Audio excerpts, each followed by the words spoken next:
16 గంటలు నానబెట్టి కొంచెం పొడి పట్ట మీద ఆరబెట్టి ఫ్యాన్ కింద ఒక 5 నిమిషాలు మూటగట్టినాక వచ్చిన మొలకలు. ఇది 24 అవర్స్లో వచ్చినాయి.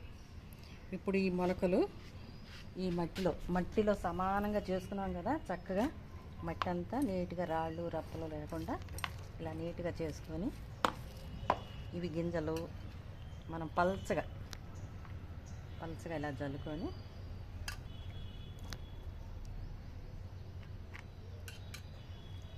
అంతే. ఇట్లా కానీ అన్ని మొలకలు వచ్చాయి కదా. అన్నీ 24 గంటల్లో వస్తాయి మొలకలు. 16 గంటలు నానబెడితే సరిపోతుంది. ఈ నానబెట్టిని మాత్రం ఆరబెట్టాలి కొద్దిసేపు. ఫ్యాన్ కింద కొంచెంసేపు బట్ట మీద వేసి ఆరబెట్టి మూట కట్టుకోండి. వాసన ఉండదు, ఏముండదు, చక్క మొలకలు వచ్చేస్తాయి. దాని మీద ఇప్పుడు పొడి మట్టి తీసి మనం ఇట్లా కొంచెం పైన లైట్గా చల్లగా ఎన్నిసార్లు వేసినా సరిగా రావట్లేదు ఏంటబ్బా అనుకున్నా. గింజ మనకు కనిపించకుండా ఉండేటట్టుగా మట్టి జల్లుకోవాలి. కొన్ని వస్తున్నాయి, కొన్ని రాలేదు, ఏంటబ్బా అనుకున్నాను. ఇంకా కొంచెం ఎండలు ఎక్కువైతే ఈ టైంలో బాగానే వస్తాయి.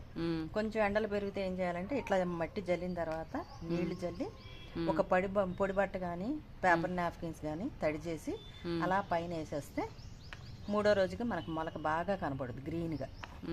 అంతే. ఇది చాలా కష్టం అనుకుంటారు. మనకి పెరుగు బకెట్స్ అవి వస్తాయి కదా ప్లాస్టిక్వి. ముందు అందులో ట్రై చేయండి చిన్నగా. ఫస్ట్ టైం వచ్చినప్పుడు 10 రోజులకి మంచిగా కనబడుద్ది, మనకి ఇంట్రెస్ట్ పెరుగుద్ది. అప్పుడు పెద్దగా చేసుకోవచ్చు.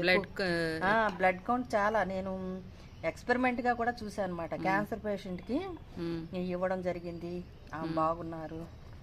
ఎనర్జీ అంటే బ్లడ్ అస్తమానం ఎక్కించాల్సి వచ్చేది, కౌంట్ తగ్గిపోయి అది కూడా రిజల్ట్ బాగుంది.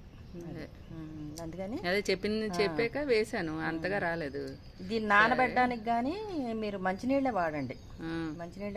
మనకి మిషన్లు ఉంటున్నాయి కదా, ప్యూరిఫైయర్ అట్లాంటి మిషన్లో వాటర్ అయితే ఇంకా బాగా మొలక అన్నీ వస్తాయి.